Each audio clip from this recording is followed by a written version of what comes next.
So Jesus is the resurrection and the life.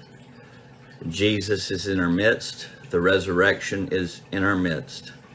Praise God. So I want to talk about yesterday morning. My wife has had an issue with her throat. It's been closing up. She couldn't eat.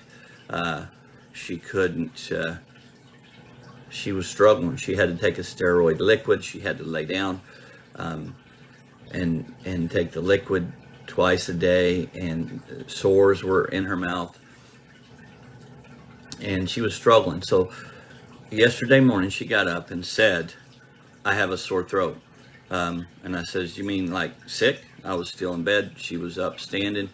I says, you mean like sick? She says, yeah, these steroids are killing my immune system. But I know if I stop taking them, my throat will close up, is what she said.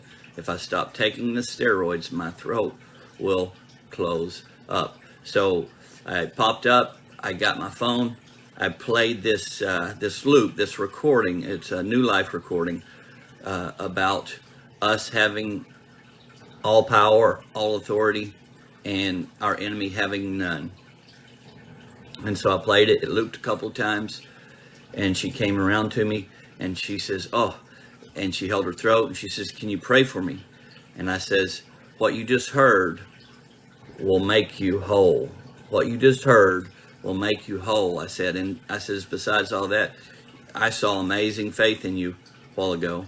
And she says, what do you mean? I says, well, when you said, if I stop taking those steroids, my throat will close up, that was the most confident statement I had ever heard. And it was the most amazing faith I'd ever seen. And she says, yeah, but that's the wrong kind of faith, in the wrong direction. I says, yeah, you're right, it is. But it was very confident. And so she went into the bathroom. I forwarded her that recording. She played it for the next 2 hours. And I came back in 2 hours later, and she said that God had opened up her throat. God had healed her. I saw her that afternoon. She was out and about. I met her at Target. She was glowing. She was literally glowing. I mean, she has driven hundreds of miles going to specialists to deal with her throat, and God in a moment healed it. God in a moment healed it. And so I saw her at Target. She was glowing. Praise God. So God healed my wife in a moment. In a moment. That's who He is. And how did He do it?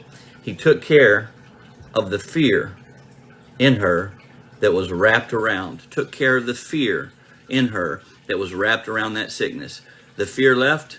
The sickness lost its hold. No more was there a burden to keep herself alive. All of a sudden, she had peace and ability to trust the Creator. Out of the blue, she had ability to trust the Creator. In that, fear left, hope rose up, and strength showed up. Strength all of a sudden showed up. This very morning, she has strength. I talked to her this morning, and she says, I don't care if I die. I says, praise God. Praise God. Strength showed up. So when He's all we have left, we recognize that He's all we really needed anyway. When He's all we have left, we recognize that He is all we needed to start with. Praise God. So Jesus is the resurrection and the life. The truth is that we have power over all works of the enemy, over all power of the enemy, and he has nothing. If we have all of it, that means he has none of it. And so he cannot do anything to us. And so in every circumstance in our life, we have to decide, is this something that's supposed to be happening in our life or not? And if it's not a blessing, if it's not bringing a blessing from God, that means our job is to stop it and tell the enemy, no, I'm not going to accept that anymore. It's not going to happen like this anymore. And speak the end result, speak the outcome. If we start speaking that outcome, everything starts changing. And that's in every part of our life. It's not just in health. I know we teach a lot about healing, but it's in every situation in our life. It doesn't matter what it is. We have victory over everything in our life.